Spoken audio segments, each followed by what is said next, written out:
On May 31, 2014, two girls Morgan Geyser and Anissa Weyer tried to murder their friend Peyton Leutner in the woods of Wisconsin, to please Slender Man. The trio were all 12 at the time of the attempted murder, which they did to appease an internet urban legend. So, where and how did Slenderman's story begin? Slenderman is a fictional entity. The myths were later expanded by a number of other people, who created fan fiction and artistic depictions of the entity. In June 2009, the comedy website Something Awful issued a call for people to submit a modern scary story. Thousands of submissions rolled in, but one story about a mythical creature called Slender Man rippled through the internet thanks to its creepy featureless face and ghostly figure. He is tall, thin character, with a featureless white face and head. He is depicted as wearing a black suit, and is sometimes shown with tentacles growing out of his back. According to the Slender Man myths, the entity can cause amnesia, bouts of coughing, and paranoid behavior in individuals. He is often depicted hiding in forests. But even though Slender Man started out as a harmless internet legend, it would eventually inspire two girls to murder their own friend. In 2014, Peyton Leutner was a sixth grader in Waukesha, Wisconsin, when Morgan and Anissa attacked her after a slumber party at Morgan's home. According to Peyton, how was their friendship? She says Morgan had struggled to make friends and that in fourth grade she'd befriended Morgan herself. She also says she was sitting all by herself and I didn't think anyone should have to sit by themselves. Morgan seemed like a happy girl, albeit a little lonely. They would have sleepovers together, play outside and draw, all the things that kids do. Peyton considered Morgan her best friend and thought she was somebody she could trust. Morgan was funny. She had a lot of jokes to tell. She was great at drawing and her imagination always kept things fun. Then everything goes downhill. Around the time Morgan became friends with Anissa in 6th grade is when Morgan also started talking to Peyton about Slender Man.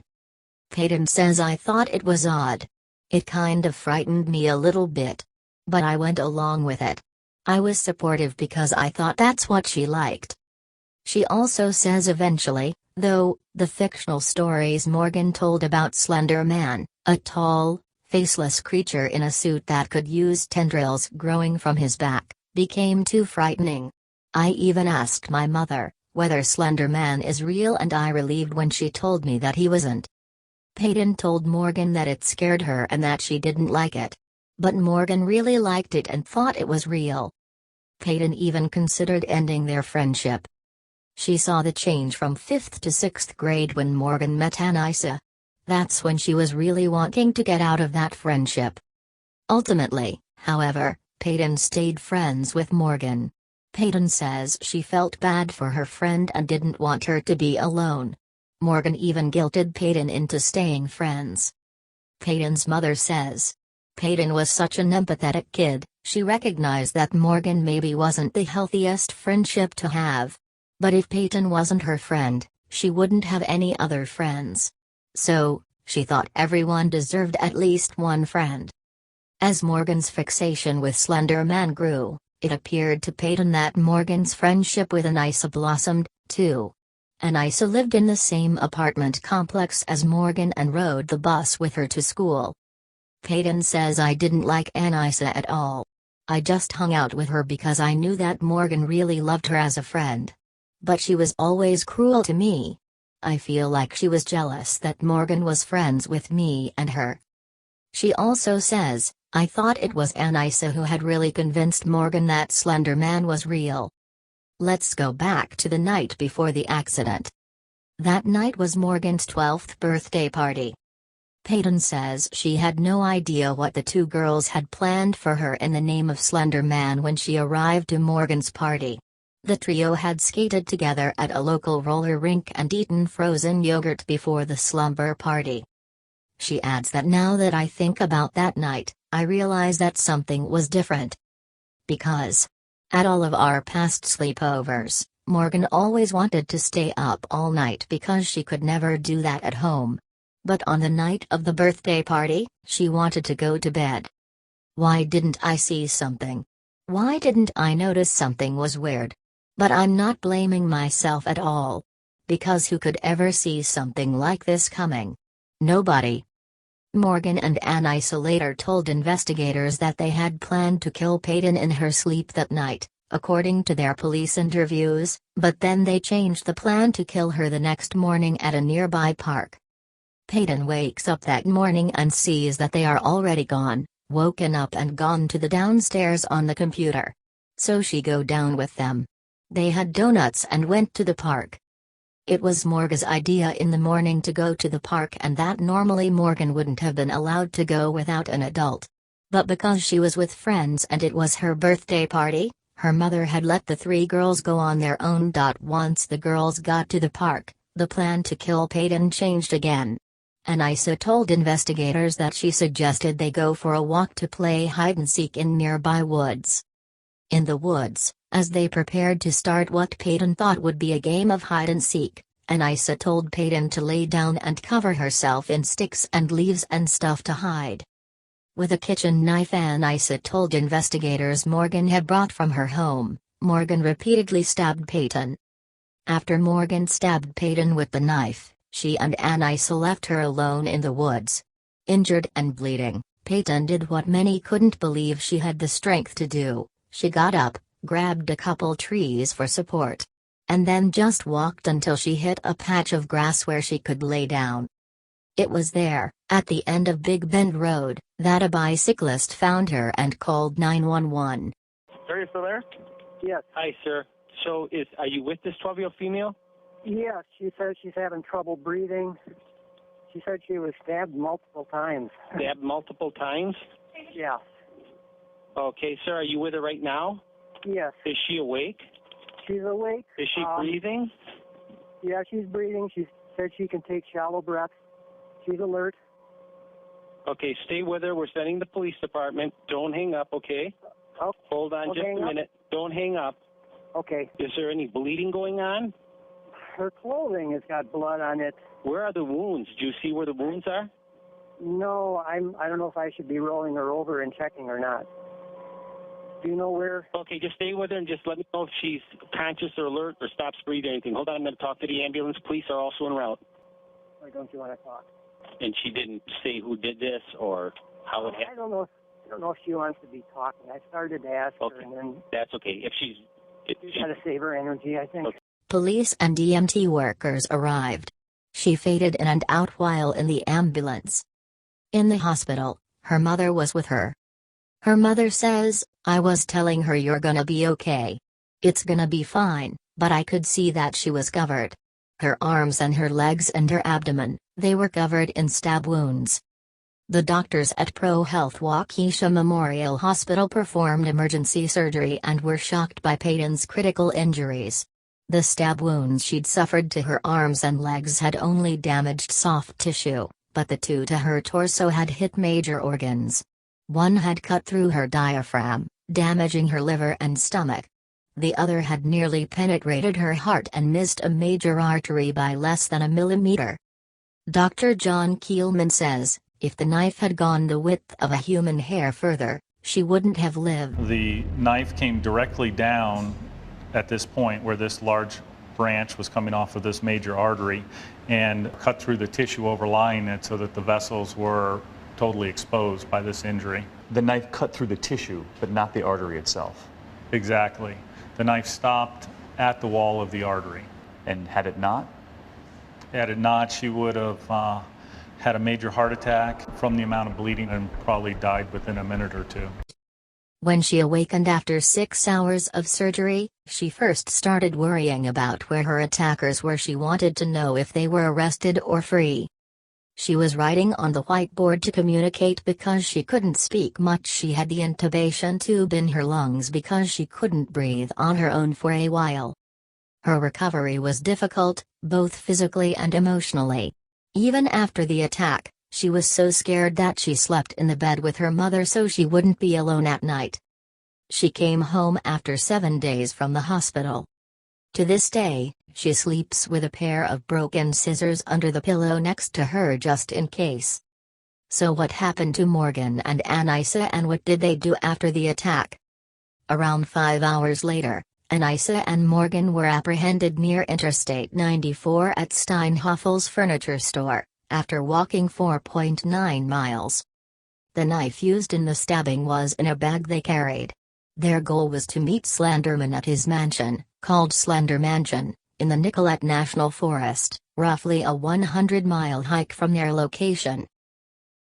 And in fact, police believe those girls were walking. Yeah. They were going to find a mansion in the woods. Oh, the mansion, yeah, the mansion in the woods. They were going to the Nicolet Forest because they believed that there was a mansion there that Slenderman lived in. During their interviews, Morgan was described as feeling no empathy while Anissa was described as feeling guilty for stabbing the victim, but both felt that the attack was needed to appease Slenderman. And then I started to count again. When I was 5 feet away, I said, now, go ballistic, go crazy, stab, stab, stab, stab, stab. I didn't want to do this. I was afraid of what would happen if I didn't. Talk about doing this beforehand? Anisha told me we had to. Why? Because she said that he'd kill our families. Who's he? A man. I didn't know him, but Anisha knew him. When Peyton learned why Morgan had stabbed her, she wasn't surprised by the motive. What did surprise her was that they immediately confessed to the attack and that they'd told police they had been planning it for a long time. While growing up, Morgan experienced many hallucinations such as ghosts, colors melting down walls, and imaginary friends, one named Maggie and another Sv. One hallucination that occurred often was a man Morgan named it whose body was the color of smoke and ink that stood behind her in mirrors or shifted around corners similar to that of Slenderman. Morgan's father also had mental problems and was admitted to a mental hospital many times as a teenager. Morgan seemed like she was very calm, very relaxed. I mean, she's at a police department and she's covered in blood. And this is like a normal day for her. After the arrest, Morgan's mother, Angie, stated she became floridly psychotic. Correctional officers saw Morgan talking to herself often, pretending to be a cat, and keeping ants as pets. She saw unicorns as well as had continual conversations with Slenderman and other fictional characters such as Severus Snape. Following the investigation, Morgan was charged with attempted first-degree homicide, a Class A felony, and Weyer was charged with attempted second-degree homicide, a Class B felony. Due to the nature of the offenses, both Anissa and Morgan were waived out of juvenile court to be tried as adults. Peyton says she sometimes thinks about her former best friend's mother, Angie Geyser, with sympathy. She says, I've thought about what she's going through and how hard it must be for her. Because I'm sure a lot of people are trashing on her and hating her. And saying that it was her fault, she raised Morgan wrong. It wasn't her fault, Morgan's schizophrenic. There is nothing that she could have done to stop that or control that. It was not her fault. 2017, Anissa pleaded guilty to being a party to attempted second-degree homicide. A jury then found her not guilty by mental disease or defect. Anissa was sentenced to 25 years to life, an indeterminate sentence involving at least 3 years locked confinement and involuntary treatment in a state psychiatric institute, followed by communal supervision until age 37. Don't be afraid, I'm only a little kitty cat, and jumped on top of Bella and stabbed her. Morgan was given the maximum sentence, 40 years to life, an indeterminate sentence involving at least 3 years locked confinement, in addition to involuntary treatment in a state psychiatric institute until complete resolution of symptoms or until age 53, whichever may happen first, followed by continued communal supervision, periodic re-evaluations and reinstitution, and further treatment as needed, as required by the sentence imposed. While Morgan will periodically have the opportunity to petition for her release from a mental health facility in the future, She will remain under institutional care for the duration of the sentence. During her trial, Morgan had been committed to the Winnebago Mental Health Institute, and was the youngest patient there. In the fall of 2014, Morgan was moved to the Winnebago Mental Health Institute to determine if she would be competent enough to stand trial. They diagnosed Morgan on October 22, 2014 with early-onset childhood schizophrenia. However, instead of treatment and medication, they focused on explaining the law to Morgan to prepare her for trial. Nearly half a year later, she was found competent enough to stand trial. Morgan's schizophrenia was continually left untreated for 19 months, leading her to remain in a state of psychosis, or out of touch with reality. In December she was sent back to Winnebago and given antipsychotics, which later allowed Morgan to feel remorse after clearing her mind. On March 23, 2016, Morgan was sent back to jail with the medication, where she rapidly deteriorated. However, after a suicide attempt, she was transferred back to Winnebago. At a court hearing on March 10, 2021, Anissa, who was by then 19, submitted a letter to the court stating that she was sorry and deeply regretful for the agony, pain, and fear I have caused, not just to Peyton, but to my community as well.